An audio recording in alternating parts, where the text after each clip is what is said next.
The big German premium sedan test, Audi A4 versus BMW 3 Series versus Mercedes C-Class. Who will be the winner, or who is a specialist in which segment or in which discipline? We'll find out here with Thomas and Autogefühl for you in 4K, full screen, full length. Let's go. And the A4 would be somewhat the oldest model here in the test. Facelifted, meanwhile, has here this Quattro citation here in the top.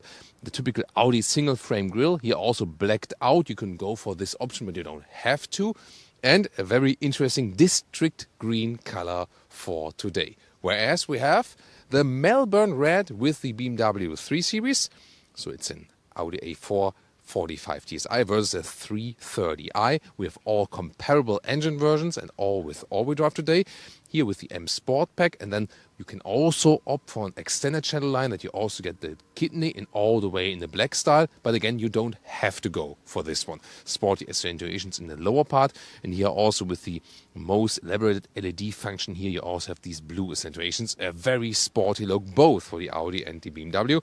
With the Mercedes C-Class, you can also take a look how the AMG line looks like. Then you have this micro star pattern actually in the front.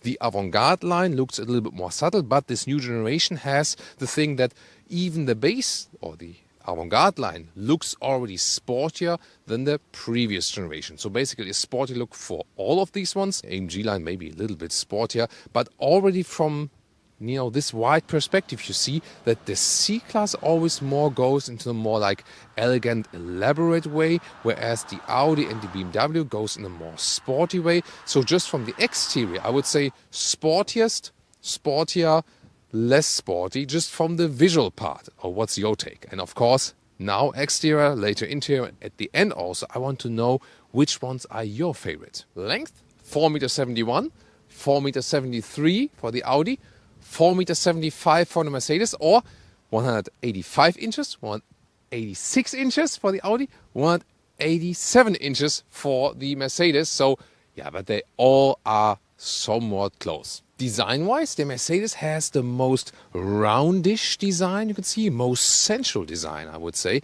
and technology advantage, rear axle steering, so the rear axle option, of course, can go in the opposite direction than the front wheels. Gives you a massive advantage when parking in and out and also when doing a U-turn, for example. However, the suspension is not adaptive, but it has kind of, like this selective frequency damping that although it's not actively adaptive, it still acts like it is adaptive. And we'll see in the driving part how the comfort plays out there. Mercedes, BMW, Audi, all come with 18-inch wheels here today.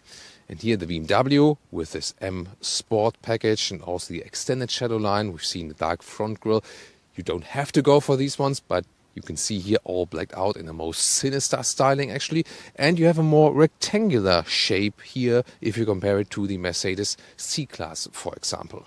And adaptive suspension is also available, but already then with a little sportier note. The Audi A4 here in the S-line, and then also optional with blacked out here everything. And this has from the styling also a rather conservative note, but once again more angular if you compare it to the C-Class. Which one do you like best in the side profile?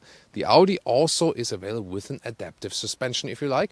We also have it here on the test vehicle for today. And once again, I can show you another look at how the AMG line of the C-Class would look like from the side profile. Isn't it interesting how they all set a different design accentuation also here in the rear? They are somewhat all different, aren't they? Just what they have in common that the rear lamps are nowadays mostly horizontally drawn with modern automotive design. But once again, the Audi more German Bauhaus style, angular. Same also with the BMW here, since the face also here with a more three-dimensional sculptural design. And the Mercedes once again, the more round, sensual design. Which one is your favorite? Tell me in the comments. And Autogefühl fake exhaust police. Fake exhaust alert definitely for the C-Class here, for the Mercedes. The BMW, not at all. Of course, sometimes also BMW has fake exhaust. And with the Audi, it's something in between. fake exhaust tips, but the real one visible. Turning indicator comparison, interesting. The Mercedes has this vertical structure also. BMW with the widest signature. And the Audi, I think the point goes towards the Audi here because they have this cascading feature when you go for the optional matrix LED. The key fobs, very interesting in the comparison. The Mercedes one feels heaviest and most premium, but it's also the thickest then in this case. Maybe the Audi is a solution in between. Which one would you take? Door closing sound tests. BMW and Mercedes. Seats and seating position here in the C-Class. First of all, materials. This one here is animal skin pack. However, there are a lot of Artico or Ambitex choice available, so full leatherette in different colors. And in Germany, you can also get a microfiber insert. The UK with the C-Class is restricted to animal skin, sadly. The position itself here is actually quite okay. I would say that the ergonomics for tall people is not that good. That could be a little bit better here, especially because they set this comfort focus actually. And then here, steering wheel in and out, manual position in this case, but smooth process. And very interesting is that you have the inside of the door control, which are now sadly only capacitive, only with the memory seat package. Other than that, when you have the more base package, then you have some electric controls in the lower part, but the length then is manual. But I would prefer it actually to, in comparison to the inside of the doors things. They used to be good, but now they don't move actually just on capacitive control. And I think then I would rather live like this. Interior cockpit overview of the C-Class with this vertical layout here of the huge screen. Temperature control is integrated right here. It also has this nice effect then with the air vents, for example. These are also a massive design element here and really beautiful with the matte wood. Let's have this sound effect then. And this high gloss black piano lacquer here, not a fan of it. However, you have two different options to get rid of that. Then you have like this aluminum mesh style, for example, in a brighter or darker one. I would advise you to go for that. And the steering wheel, yeah, with hashtag capacitive BS buttons on it. It looks cool, but then again, to control it while driving is hard. This one, the Avantgarde. The AMG line would have the steering wheel a little bit sporty and with two horizontal spokes. And then you have these digital instruments here. They are very clear to read and also offer different stylings. Infotainment system up close here is easy manual structure. Sometimes could be a little bit quicker and more responsive, but it's actually very clear. For example, here you can change this beautiful ambient light, which also looks great at night, of course, when you change the colors here. And the Apple CarPlay integration or Android Auto is also full screen indeed. And here we also have the optional Burmester sound system, which gives rather a pure sound, not that bass intensive, more like when you like puristic sound experience. But it's really cool. Glove box, nicely dampened here. Oh, there's also this Mercedes perfume inside. If you like that, it's an option. Then you can also change the intensity.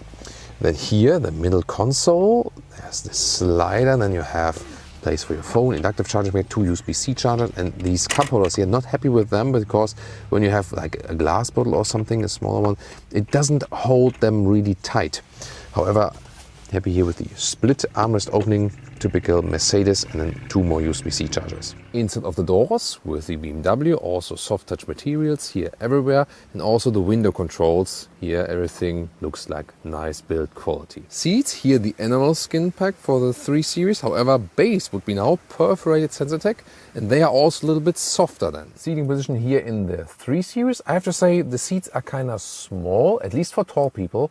And well, from the headroom it's no problem, but here this area, like this hip area and so on. So I feel that ergonomic seating comfort wise, not super happy with that. The Audi is definitely better. With the C-Class, it's a little bit different in a way that when you first sit in it, you say like, it's not that comfortable, but when you drive it for a longer time, it gets kind of okay. But here, not top of the game with the 3 Series. BMW 3 Series here since the facelift. Screen, you have this one unit curved design, 12.3 on the left, 14.9 on the right, and the manual AC unit is gone for that. It looks cleaner, but of course you have more controls in the screen. However, somewhat like a hybrid, because here on the steering wheel we still have manual buttons also for the ACC and so on. So the BMW here positions itself from the user interface between the Audi and the Mercedes. Here now you have the BMW OS 8 in. Of course, visualization wise, it's really impressive. The climate unit then here in the lower part, at least it always stays in one area as well. And this is the whole overview. The disadvantage is it's a little bit more complex. The advantage is that the Apple CarPlay and Android Auto connection is more stable actually. So it is not, that it loses connection or something, just more reliable than in the whole system. And the Harman Kardon sound system, by the way, I really like it. It gives a sound that fits very well to the BMW vehicle, I think. Digital instruments, here they come alive when you start the engine, and then you can also adjust them how you want to see, or like which content you want to see in there. And also I like the central position for the speed, by the way, and also the whole layout you can change as well, and everything has this more modern touch, where for example with the Audi it's more a classic layout. And if you have the OS 8 system here with Android Auto, you can get Google Maps from the right also to the left side, and if you have CarPlay, then the Apple Maps app can also appear here on the left side, and you also get a head-up display here for the BMW. And storage space here, middle console, cup holders, adaptive, inductive charging pad in the front. Difference is that here Android Auto, Apple CarPlay only wireless and not wired. I'm not sure if that's my favorite then. Here, since the facelift, the real shifting lever is gone. You have this more integrated solution, looks cleaner, but also maybe less sporty feeling. But what I find cool is that you can still control the infotainment system, not only via touch, but also still here from below. This is a unique selling point here in this 3 Series comparison test. 3 Series comparison test, yes. And then here, there's also actually substantial space underneath the middle console. Audi interior inside of the doors, nice microfiber right here, and also a microfiber seat, at least on the inside, available in Germany and in the UK, or a full fabric as base seat. US, sadly, only animal skin. Seating position in the Audi, to me, is the best because the seats are most suitable to 1.89 m or 6'2". Headroom, no problem, but I think they have best shoulder support. They are the widest actually, so they enclose me the best, take pressure off the lower back area and so on. Interior overview of the Audi A4, also a very clean layout with my favorite AC unit with clicking sounds. And then also here this brushed aluminum look, for example. Since the facelift, a 10-inch touchscreen. The pre-facelift had no touchscreen, then still the MMI knob in the lower part. Steering wheel is not too small, but also like heated steering wheel button directly on steering wheel. This is the theme of the Audi A4. It's more this analog thing where you can still control more things yourself directly. I really have to say this is my favorite AC unit in the whole industry. Seat heating, everything here. Nice clicking sounds, and you can easily control that while driving. Infotainment system is somewhat the oldest in the test, but it also has a very clear menu structure. Could be a little bit quicker, of course. And then you can go for the Apple CarPlay integration or Android Auto, wireless or wired. You have the possibility to choose. And I really like that you have this volume jog here at the steering wheel, and also on the left side how you control the digital instruments, the easiest and most straightforward way with, once again, click, click. Nice clicking sounds. Digital instruments, full screen or like this, but that's only working for the car internal map. And then you can click through different functions right here, but it has a very good visualization. And of course, you can also get a head-up display. Cup holders, good solution. They're really adaptive. Then you have a small cubby hole right here. Well, it's all closed for them here in the rear. Headroom is no problem in the A4, but barely fits. But then also here, the knees in this recess, yes, but yeah, also very close on the rear bench. You have the same nice microfiber, and the seating comfort itself is also good, but still not so much space, although this is not a rear-driven platform in most of the engines. Rear seating here of the C-Class, well, legroom is limited. I would need to put the seat a little bit higher that the recess here fits better. Other than that, it's kind of cramped. Also here at the shoulder area, but the comfort itself is actually quite decent. Also a lot of headroom left, even with 189 or 6'2", and inside of the rear doors also good materials and so on, so it's very good build quality. Just once again a lot of high gloss black piano lacquer. In the rear here, similar headroom also works, but once again legroom close, so when you have me as a tall driver in the front, it always gets close in the rear, so there's no clear winner as for that. It's just that the BMW here has an especially large middle console, so the middle seating here is also, you know, in a way blocked, but see, for short ways it also works with 5. And now the trunk comparison. Yeah, my master has taught me very well to use the force. And then here the trunk of the A4, 460 liters officially, but when you look at the dimensions, this looks really square, so visually I think best usable. They're all somewhat comparable in the liter figures. The BMW officially has the biggest liter figure at 500 liters, but then you have this step here raising towards the seats. The dimensions are all more or less the same, like 1 meter or 40 inches in width, 1 meter or 40 inches in length, and about 50 centimeters, a little bit more, or 21 inches in height. This is all the same basically, so more or less similar. The BMW has more space here, therefore also the liter figure, but the Audi to me more square dimensions, I think. The Mercedes here somewhat in between, I would say, also with some space here, and then it gets a little bit narrower towards the wheel arches, so all more or less comparable. But I think maybe with the Audi then best. However, the Mercedes here, once again the theme that this is the tech king, you can easily release the seats from here. Engines today, the most bought, most used ones, 2-liter 4-cylinders each. Audi and BMW also offer 6-cylinders. The C-Class now all about 4-cylinders, even in their performance model. And surprisingly, the Audi 45 TFSI is the strongest one with 265 horsepower, 5.5 seconds in the acceleration figure. The BMW was, at least in Europe, detuned because of emission laws, 245 horsepower now, and 6.1 seconds in the acceleration figure, so a little bit slower.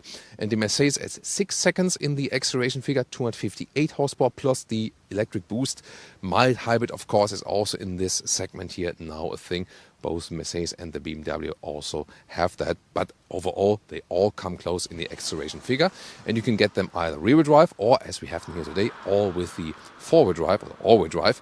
But the main difference is Mercedes and BMW, they have the rear-wheel based platform, so the all-wheel drive is always rear-wheel biased, whereas the Audi in the smaller engines have a front-wheel bias because of this Quattro Ultra.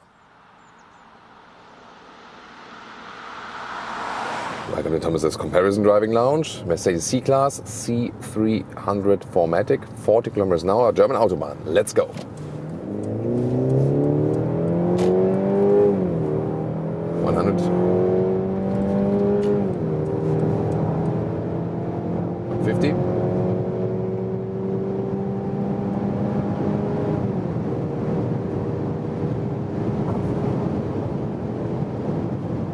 And 200 kilometers an hour.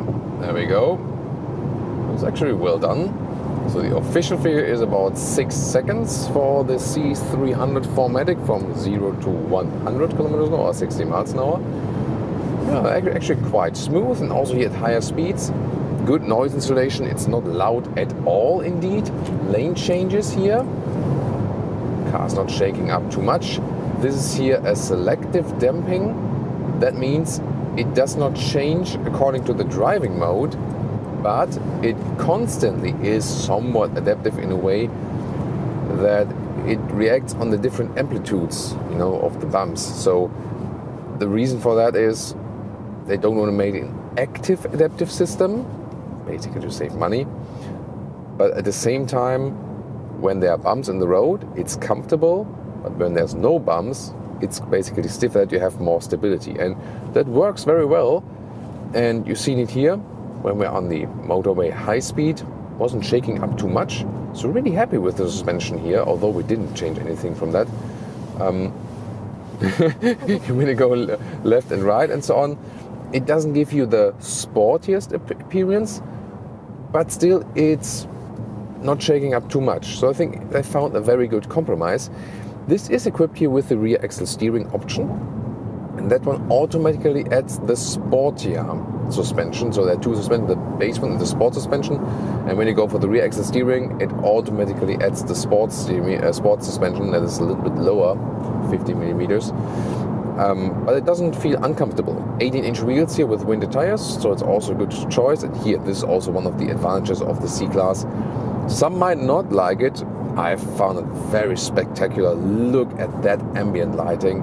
It's just awesome. And of course, here this effect, when you put it warmer or colder, that it also changes then according to the temperature. Really, really cool. I love it because it adds so much more emotion to the whole vehicle. Overall, as I said, this generation of the C-Class, if you compare it to the previous generation, has become sportier, definitely. Steering or suspension-wise, the steering input is more direct. I really like that now. And especially if you have the combination with the rear axle steering. So, recently talked to a Mercedes engineer, and it's the same actually for the GLC and also for the C-Class. When you have the rear axle steering, the steering itself is also more direct in every case, and that's a very cool thing actually. Here at higher speeds, at speeds above 60 kilometers or above 37 miles per hour, the rear axle steering works in a way that it goes in a parallel direction to give you more stability. At lower speeds, we'll soon also do some winding corners. There, the rear axle steers in the opposite direction than the front wheels, giving you more agility and also reducing in turning circle. Mild hybrid system, so we also have a lot of start-stop function here, for example. And when I have some roll or so, it can also happen that the engine shuts off, more so in the eco mode when you select that, or also in the comfort mode. And the engine itself is also pretty silent. In the sport mode, you have more sound amplification. That's basically for all cars. When you are here, look at that. I don't have to steer so much. That's great. So with past Mercedes models, we had to steer more than 90 degrees with the steering in a 90-degree bend. And here it was maybe exactly the same or maybe even a little bit less. So I really like the new steering characteristics here of this new generation C-Class. So I heard you wanted more nighttime driving. Well, we already have it here once again in the tunnel, and this is the vehicle that really shines, indeed, literally, if you compare it to the others, especially here in the nighttime tunnel driving part.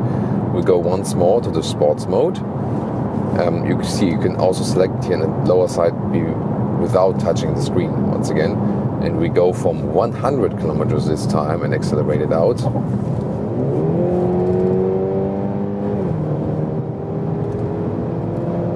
Nice high-speed bend in here, 160. 180, it's enough for now, and then now lane change, so tighter in the corner. Yeah, it's very good in the handling. Really not too stiff, so it doesn't get uncomfortable. It doesn't give you like the most controlled high-speed feeling, but it's actually very well done.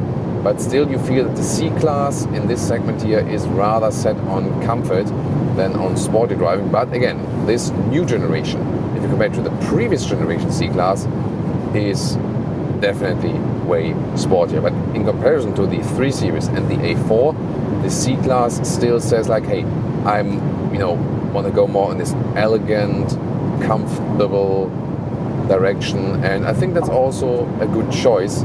So here you have this combination of the ambient lighting, the good comfortable suspension in any case, but then again, more driving fun here now with the new steering setup. And this rear axle steering is of course a big technology advantage, at least if you went for this option. Of course, it always adds more cost, and the Mercedes prices are at least list prices. Usually always a little bit higher than the ones of BMW and Audi. Then they usually have more technology available, for example. So it always depends, what you need and what you want. Assistance systems, I put the cruise control and the lane keeping assist, the active one in. And here in this right bend, see here, I'm not steering myself at the moment. I'm just here holding the steering wheel for security reason. That's how it's meant to be.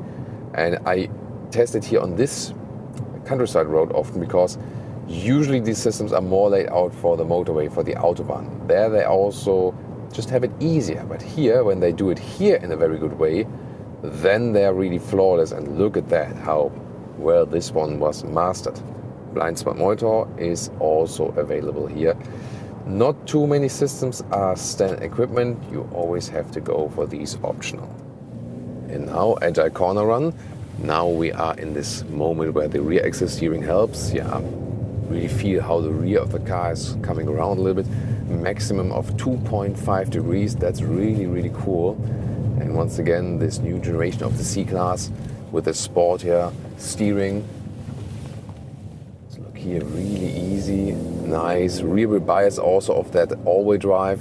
So this is a rear-wheel driven platform, so we also have a nice, coming out of the corners, very smooth also. No oversteering, no understeering, very good balance and also fun as for suspension. Engine sometimes feels a little bit, let's say, not that calm, you know what I mean? I think that's a little bit better with the BMW. We're also looking for how that one will play out with the Audi. But here, definitely fun in the corner. It's not too aggressive, very calm and collected at the same time. So yes, definitely sportier than before. At the same time, they are remaining this comfort and technology focus in driving. So this new generation C-Class already set the bar quite high for the other two here in that driving part. Now to the BMW 330i, we put it to the Sport mode. We can also go even Sport Plus, 40 kilometers an hour. Let's go.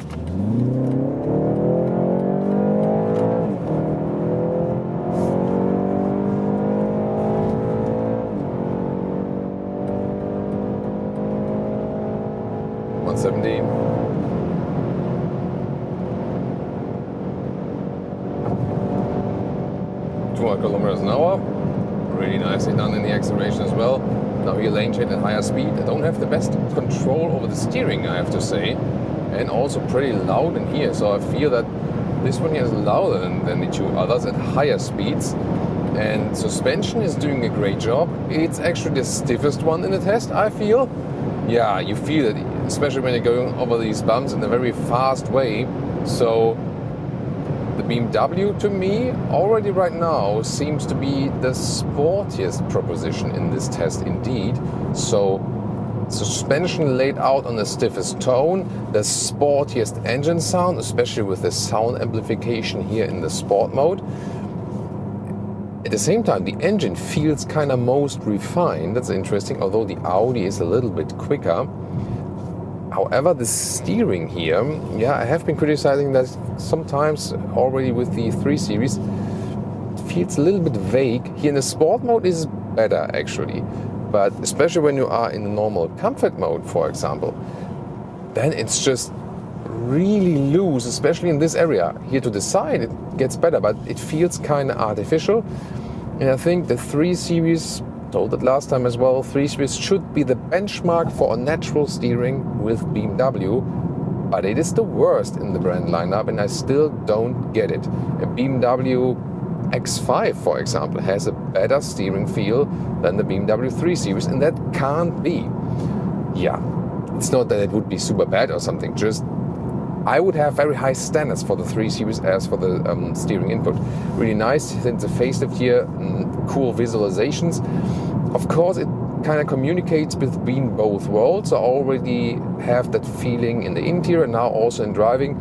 The Audi most conservative cockpit layout, you feel more analog also while driving, feel most in control of all the different controls.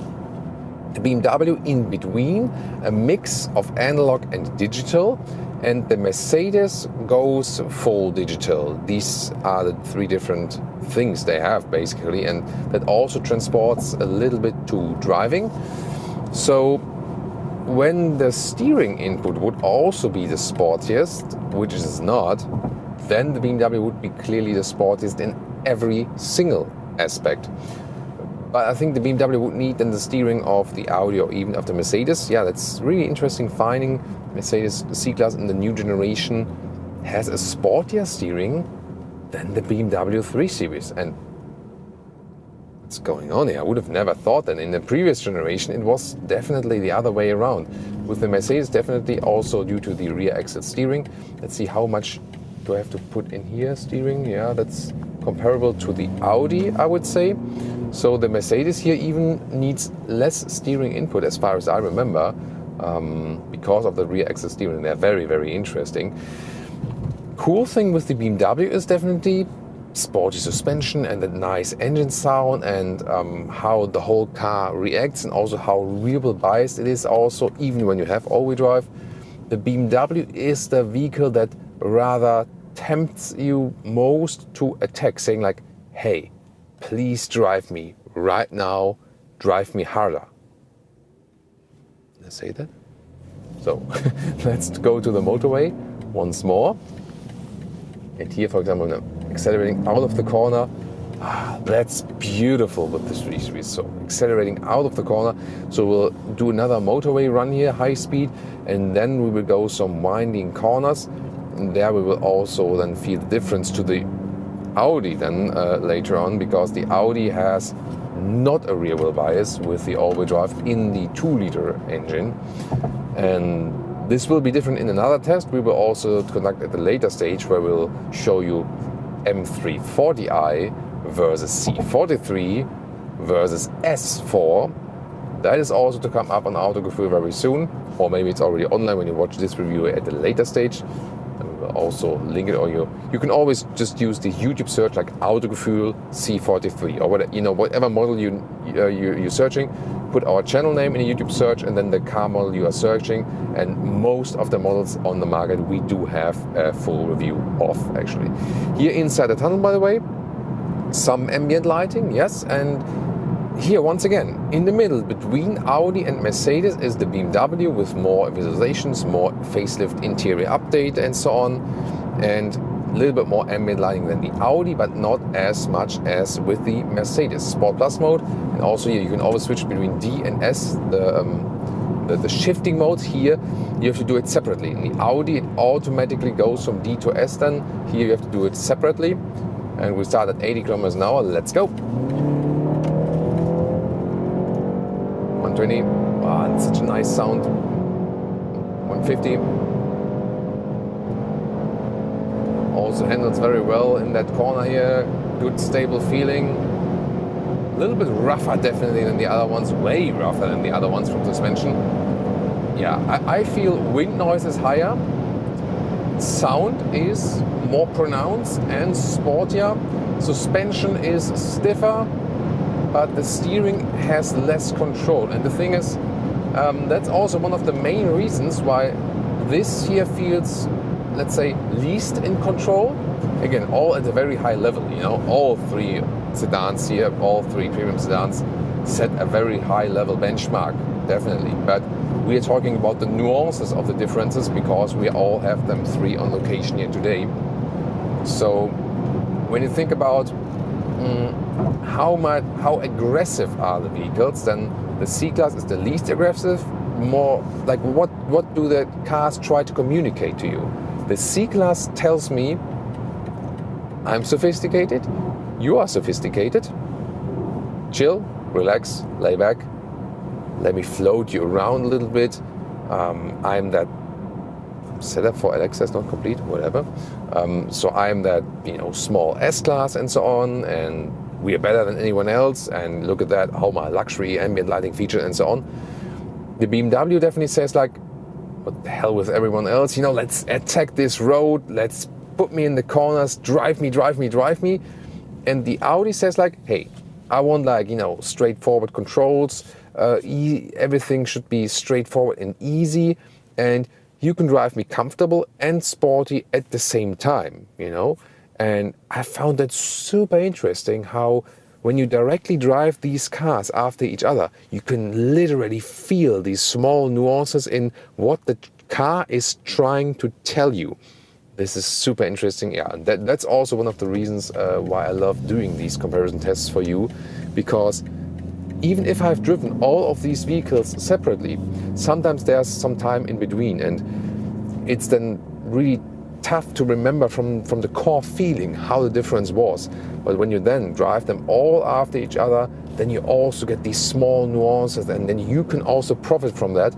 And it is always really hard to say this car is the best one, But the most important thing is, which of the features are most important to you? And here, for example, the assisted driving. Yeah, this one is very well done. Well, I mean, we are on a countryside road and steering is following everything perfectly. So this is also very well done here in the BMW. Yeah, I feel that the Mercedes and the BMW have something ahead of the Audi in that respect, because the Audi is also the oldest vehicle. These assistance systems here are tuned a little bit more, also everything is recognized from sensors and the camera and so on and so on. So this one is doing a great job. Let's see if this this corner is also mastered, whereas the Audi struggles with it, for example. I can soon show you that. Super interesting, definitely. So, seating comfort-wise, by the way, that is one drawback here of the BMW. At first, I thought that the Mercedes has the least seating comfort, just going in, out, in static part. But when you drive the vehicle, actually, the BMW gets most uncomfortable from the seating ergonomics. Again, in the CenterTech, perforated CenterTech, the new material here for the 3 Series facelift also, you have better comfort because the material is softer than here the animal skin equipment. This will also improve comfort, so just stay with the base CenterTech seats and enjoy also this perforation, more breathability. But in general, from the ergonomics, the Audi is the best, and then the Mercedes, and then the BMW. Both BMW and Mercedes, I feel, not too much laid out for people who are a little bit taller or as tall as me. That's better with the Audi, definitely. Interesting, by the way, because I criticized the steering input. You can either have a comfort setting, or when you go into sport mode, then everything goes sporty.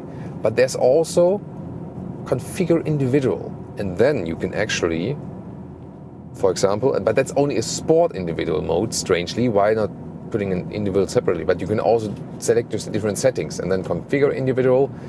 Then you can select steering, drivetrain, transmission, and so on and so on. And now I have set, for example, everything on comfort, but just the steering on sport. And that way you can have a normal comfort mode, but still with some more feedback in the steering. Strangely, however, and I just found out about that, the steering then is a little bit more resistant, or shows more resistance than in comfort.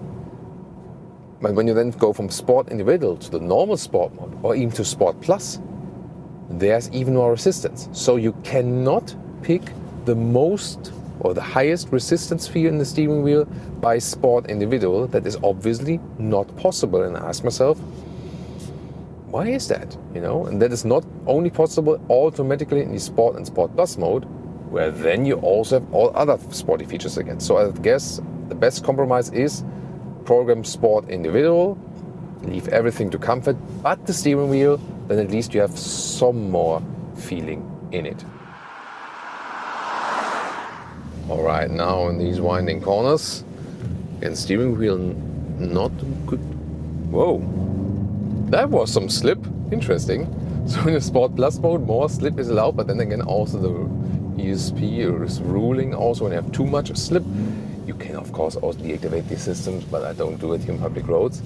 Yeah, it's really a little bit slippery indeed in the Sport Plus mode. So let me just go to the normal Sport mode. Maybe that's better then with a little less slip. Wow, interesting. Didn't expect that. So in here, out of the corners when you have enough traction, that's really cool then indeed. Again, the steering feel is not the best, but the vehicle itself conveys the most aggressive and, let's drive feeling. So also chassis-wise and how we can get out of the corners with such a rear-wheel bias always. Of course, either in the pure rear-wheel drive version or then still with the rear-wheel bias, also when you have the all-wheel drive version. And now to the Audi A4. We put to the dynamic mode. Here 265 horsepower also puts it to the S shifting mode. And this one's supposed to be the quickest of the three. Let's see, let's let this other car pass and then we'll start from 40 kilometers an hour and accelerate it out. All right, ready? Let's go.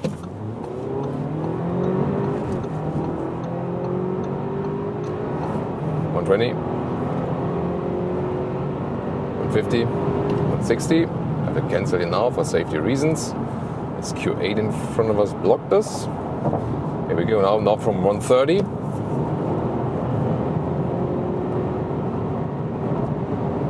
160. Really has a good punch still. Wow.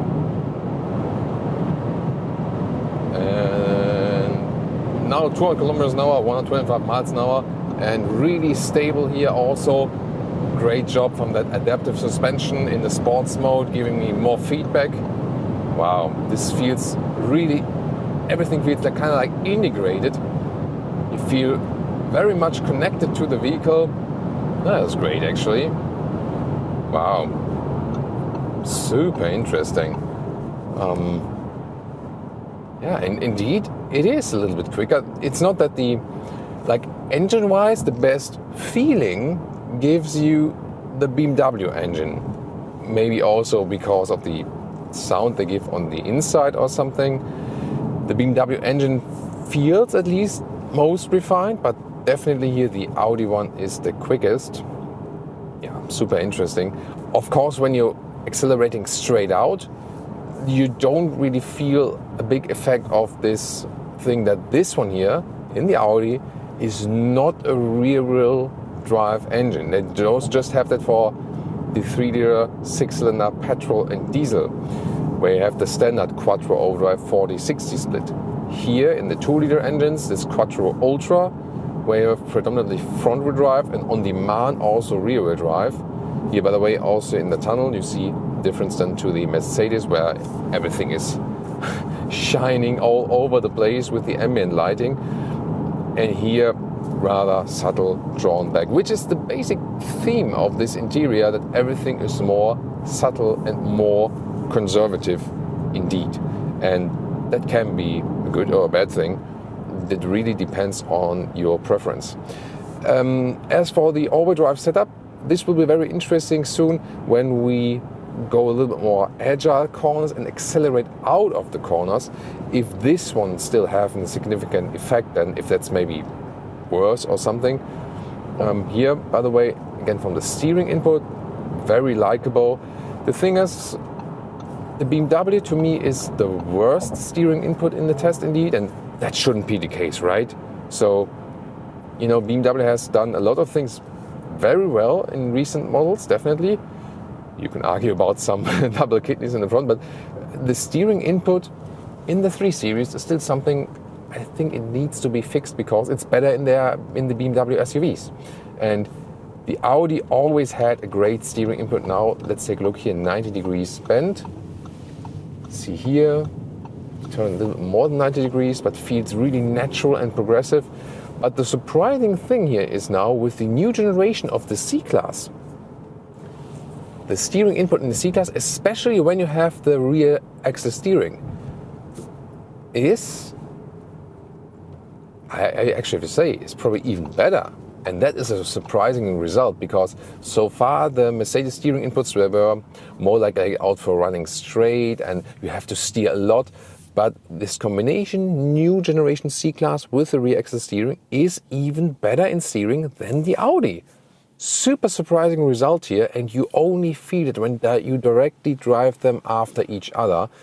That's pretty amazing indeed, because you've maybe seen in that exact bend we've just been turning, I had to steer the Mercedes C-Class steering. I think it was like this or something, and the Audi had to do like this. Yeah, super interesting indeed. However, the steering input here in the Audi is still very likable and gives you a very good feeling of the vehicle. And the seating position also has a massive impact on driving here. So the Audi from all 3 vehicles has the best seats, I have to say, from the ergonomics. BMW meanwhile offers the best materials, I think, with the perforated Sensatec. Here the Dynamica microfiber, of course, is also really good in the Audi. But the ergonomics here at least is laid out best for tall drivers like me. And in the C-Class, the seats are just too small. And I think the ergonomics of the 3-seat seats, like the base seat that is underneath, you know, the form, could be better. So the Audi here leads it for me as for the seating comfort. And that also gives you a different driving feeling. You feel like you can drive a longer way without back pain and so on. And also I have more shoulder support, and that also helps in sporty driving. So the new C-Class generation is definitely sportier than before, and also a lot of fun to drive. But here, due to the more integrated seating position here, you more feel like you would be owning this vehicle. You know what I mean? Like you are in control of this vehicle. And I came to a similar conclusion in direct comparison A4 C-Class. C-Class is always more a little bit of being driven, and A4 is you drive that vehicle. That can be good or bad, depending on what you want, actually. One more time, let's go to the dynamic mode. Drive select, yes, and then as shifting mode is activated, when we start from 90 kilometers an hour, let's go.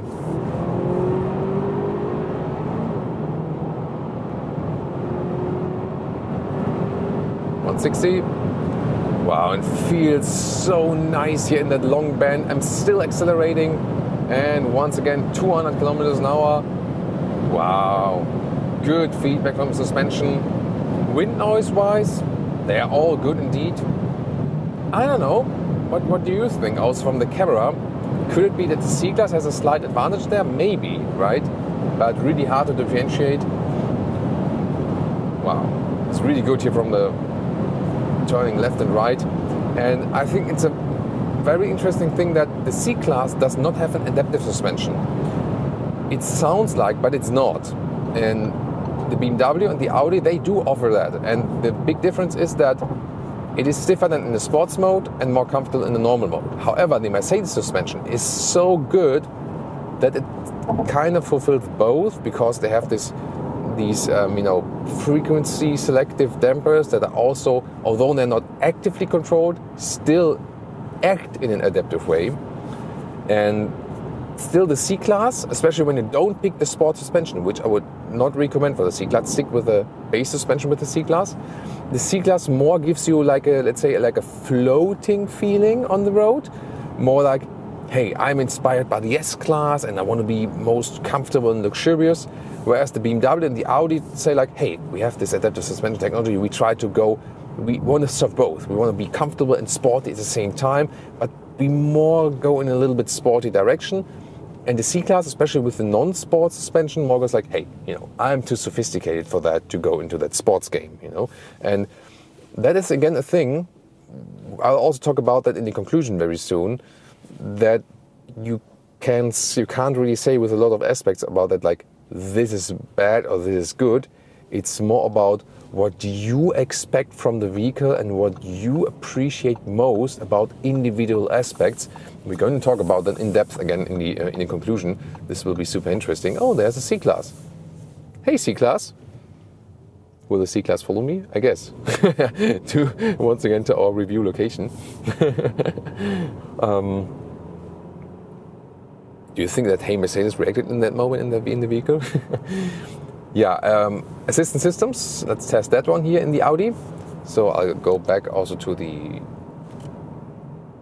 taking some time to react sometimes. So the auto mode, then setting the cruise control, separate stalk column at the steering wheel. And then I can also set here at the stalk column the active lane keeping assist. And this is also pretty easy and straightforward control. Let's see now on the countryside road how the steering wheel is reacting. So far, so smooth. Frequent subscribers, or viewers know, or then, that I tend to test it here and not on the Autobahn where it's meant to be, because here it's even more tricky. It's meant to be tested on the Autobahn usually, or used to the Autobahn usually, but here in these, you see here, that at some point the system fails, and some vehicles are so sophisticated in the assistance systems that they master also countryside road to keep it still like half autonomously. Here it works well, but I feel that the systems in the newer vehicles, 3 Series has been facelifted, also later C-Class all new generation, there the assistance systems are already a little bit more sophisticated. But once again, that doesn't mean that it's the ideal thing for you, because the thing is, that might not be to your liking, because when an assistance system is more sophisticated, it also means in some point you are less in control. And there is the big question again, what do you like best? To be more in control of the vehicle or to have more guidance in the vehicle? Now the question is also with that all-wheel drive thing, how does the A4 perform in winding corners? All right, let's put it here into the corners. Also suspension here. This is in a stiffer mode, but then the road gets very rough. Yeah, I think this time I feel that the C-Class just gives more comfort on uneven roads. You know, accelerating out. You know, the steering wheel doesn't get too light, so there's no significant understeering or something. But you do feel a little bit that it's front wheel bias. Let's see here once more again. Yeah, a little bit, but actually not too much. So I think although they don't have the rear wheel driven platform, yeah, a little bit. So you feel that the front wheels are pulling a little bit more in comparison to the others. So it is more fun with the rear wheel driven platforms accelerating out. However, as for the general agility feeling, like left and right, the driving dynamics from the vehicle, the A4 is also fantastic. And then with the steering input, that is really cool. Once again, it's a lot of fun, and also it plays a role that you feel so much integrated in the vehicle. So yeah, I mean, driving fun-wise, I think the most ideal thing would be when you would have the A4 handling with the drivetrain of the C-Class or the BMW or something, you know. So yeah, and there you see where we might have a problem in concisely deciding. They all have so much to offer in the individual factors. So what we're going to do now? Wow, super interesting to directly drive all of these three cars after each other. First of all three of them are very elaborated, are definitely awesome vehicles, no doubt about that. What do they have in common? The consumption for these engines here, the 2-liter 4-cylinders with all-wheel drive each, almost the same, all around 9 liters on 1 kilometer, so 26 mpg US, 31 mpg UK. But what are the differences? The A4 definitely has a sporty look. On the interior, the unique feature is that it has the most direct, most conservative user interface. To me, also still easiest to control, like an 80s analog stereo, where you also have a sound feedback and so on. And at the same time, you also have, to me, the best seating comfort, actually, especially for tall people. Then again, in driving, you don't have a rear wheel bias with this 2-liter 4-cylinder engine. That might be one of the disadvantages, actually. But still, a very agile driving feeling, quite silent also on the Autobahn, and surprisingly also with the quickest acceleration figure. The BMW actually tells me most like, hey, I want to be driven, let's have fun. It has some kind of the most aggressive driving characteristics, also most slip at the rear axle and so on. So this one more the driver's focused car. The Audi tries to go in this balance, you know, between sportiness and comfort. The BMW most goes in the sporty direction. The suspension, even when you have the adaptive one, is the stiffest in the test. So everything's set on the sporty note with the BMW. And when you think about the brand values, that kind of also fits. So really, it's so interesting what these cars are trying to tell us. The Audi tells us, I want to combine sportiness and comfort. The BMW says, sportiness, let's go. Also from the exterior and so on. Seating comfort, to me, sadly, the least comfortable from the seat ergonomics. However, they offer nice perforated Sensatec material as for the surface. When we think about the Mercedes, you have a very stylish exterior, definitely, no matter if Avantgarde or AMG line. The interior is the most digital one, whereas the BMW tries to communicate between both worlds, is like a combination of analog and digital with this facelift, this new dash and so on. The Mercedes goes all the way digital, most controls then in the screen and so on. And it is the most impressive car in this test, definitely. Infotainment system and also the ambient lighting looks so cool. It has the most features that you can show off to your friends. That's also very interesting, isn't it? And I really love to drive with this ambient lighting in the night, for example. Interesting is that it does not have a real adaptive suspension. However, the suspension is so cool, it kind of gives you this floating effect. It does share parts with the Mercedes S-Class, and indeed feels like driving a small S-Class. So the C-Class goes more in this elaborate, more comfortable position, and that also fits the brand core image indeed. A downside is, of course, that it might be a little bit more complicated as for the user interface.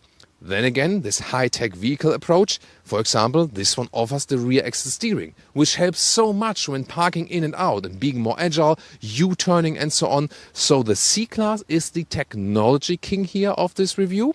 Comfort-wise, I would say from the seating comfort between the two ones. Yeah, so it is really hard to pick a concise winner. The thing is, they all have their unique position. The Audi, to me, the unique position, straightforward user interface, comfort and sportiness combined, and to me also most comfortable as for the seating. The BMW, kind of like the sports king, I would say, of this review, but then with some compromises to the comfort. And the Mercedes, the technology king here in this review, and of course with this, most showing off effect. And now the question is, which one of these aspects is most important to you? So I would not really say that one is better than the other one. The question is really, what is the focus? And let's say with the C-Class, at first, and also when I did the first comparison test, I was a little bit more skeptical, but the longer you drive it, the more you like it, and the more you get used to the features, which were a little bit more complicated at first and so on, and the more you enjoy also this suspension, which is giving you this floating feeling. The BMW is really when you want this sporty non-compromise, I would say. But, I mean, when I have to decide right now, it's really, really tough. So, to me, there's no clear winner. All of them have their special features. To me, the thing is that the seating comfort is extremely important. That's what I really appreciate about the A4. But I was also surprised by the Mercedes. The steering input together with the rear axis steering was also the best in the test done here. So, wait, before you decide, let's talk about pricing as well. So they all, of course, also come kind of close, and it depends on the trims and what extra equipment you put in there. But when we take these concise test vehicles here for today, interesting thing is 70,000 euros, 80,000 euros, 70,000 euros. Usually the Mercedes are most expensive, but although they have like rear axis steering inside and so on, the BMW has somewhat most equipment from the extra price list and is indeed way more expensive. So again, it depends on the options list, but as they stand here right now, would you have guessed that this one is the most expensive one? So I would actually decide between the Mercedes and the Audi, and I really enjoy the Mercedes and also the ambient lighting and the technology, but I think due to the seating comfort and the straightforward user interface, I would personally lean towards the Audi. But again, that's not that it's the better vehicle, it's just that my personal preference, it is more important to have the best seating comfort and the overall best compromise of comfort and sportiness. But the more I have been driving the C-Class, it also gave me, hey, maybe I should then go for the C-Class. So really complicated. This is my very, very close call for today. It's just that the BMW is actually, in this segment here, not the one I would pick here today. That's to me actually pretty sure. In other segments, for example, recently we had a result where the BMW was the clear winner. So you see these premium manufacturers here in Germany, they come so close that also the comparison results are also always very, very close. What do you think? Tell me your choice and why in the comments, and see you at more of our comparison reviews.